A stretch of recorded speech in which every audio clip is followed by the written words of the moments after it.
semuanya, perkenalkan nama aku Deswita Aulia Sudarto. Aku dari Prodi Pendidikan Bahasa dan Sastra Indonesia. Aku berasal dari Ngawi, Jawa Timur.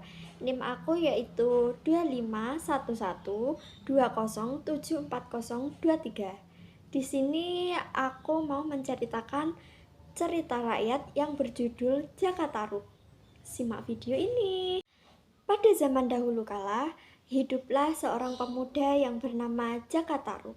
Dia tinggal di sebuah hutan dan aktivitas Jakatarup seharinya yaitu berburu. Jakatarup adalah pemuda yang hidupnya sebatang kara dan akhirnya dia diasuh oleh ibu-ibu yang bernama Mbok Rondo.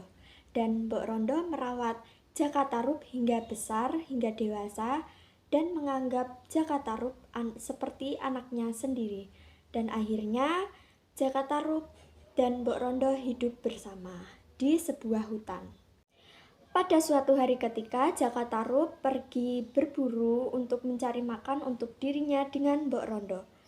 Karena Jakatarup mencari makan itu dari pagi hingga siang, akhirnya Jakatarup merasa dirinya kelelahan. Dia berpikiran untuk istirahat di semak-semak. Ketika dia beristirahat, dia merasa bahwa mendengar suara dari jauh. Dan akhirnya Jakatarup penasaran.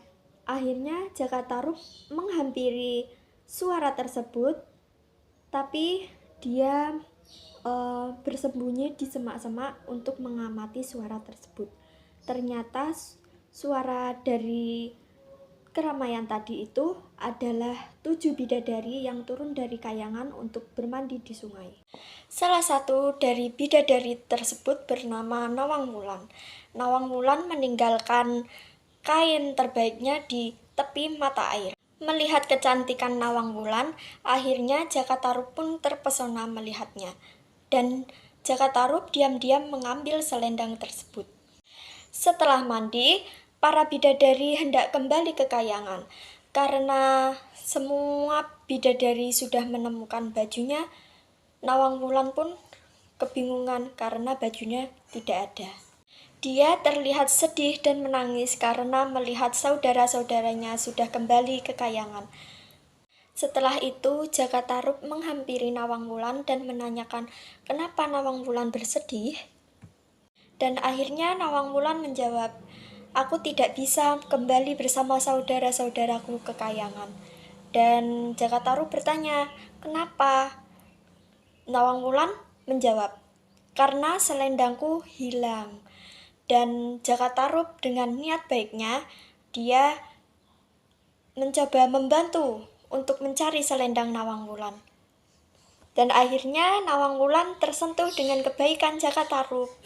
Namun setelah pura-pura tidak menemukan selendang tersebut, Nawang Wulan hendak pergi pulang bersama Jakatarup dan tinggal bersama Jakatarup dan menjadi istrinya Jakatarup.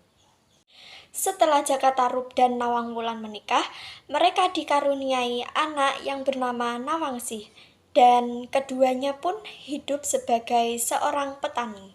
Jakatarup memiliki lumbung padi, dan anehnya kenapa?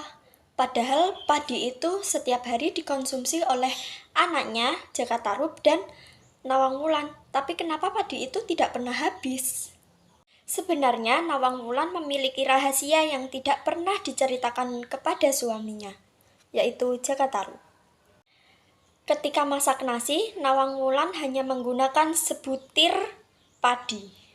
Agar rahasianya tidak terbongkar, Nawang Wulan mewanti-wanti agar suaminya tidak membuka dandang tersebut. Meski Nawang Wulan sudah memberikan janji kepada Jakatarup, tapi Jakatarup telah mengingkari janjinya dan akhirnya Jakatarup membuka dandang tersebut. Jakatarup membuka dandang tersebut ketika istrinya sedang pergi ke sungai untuk mencuci baju. Betapa terkejutnya Jakatarup melihat isi dandang tersebut ternyata hanya ada satu butir padi di dalamnya. Ketika Nawang Wulan hendak pulang, ternyata Nawang Wulan mengetahui bahwa suaminya telah mengingkari janjinya. Akhirnya, Nawang Wulan harus menanak nasi seperti orang biasa. Sebenarnya dia seorang bidadari, tapi karena suaminya telah mengingkari janjinya, akhirnya kesaktian Nawang Wulan pun hilang. Karena tidak bisa menanak nasi seperti dahulu, akhirnya padi milik suaminya Nawang Wulan pun berkurang. Tumpukan padi milik Jaka Tarub akhirnya berkurang dan padi tersebut akhirnya menipis. Dan tidak sengaja Nawang Wulan menemukan selendang milik dia sendiri. Betapa senangnya Nawang Wulan akhirnya bisa menemukan selendang miliknya.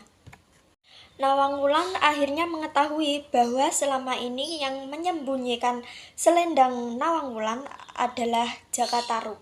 Jaka Tarub atau suaminya sendiri.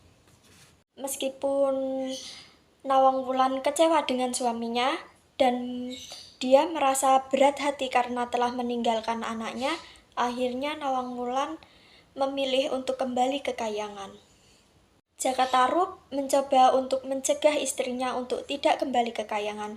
Dia memohon Nawang Wulan untuk tidak pergi meninggalkan dirinya dan anaknya Nawangsih.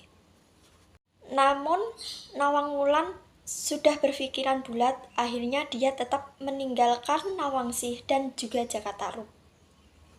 Dia pun berpesan kepada suaminya, "Aku mohon tolong jaga baik-baik anak kita. Ketika sudah bulan purnama, tolong bawa dia keluar. Aku akan pergi bersamanya." Dan Jaka Tarub akhirnya kehilangan istrinya. Istrinya pun kembali ke Kahyangan. Begitu saja singkat cerita rakyat dari aku. Bila ada salah kata mohon maaf. See you, goodbye.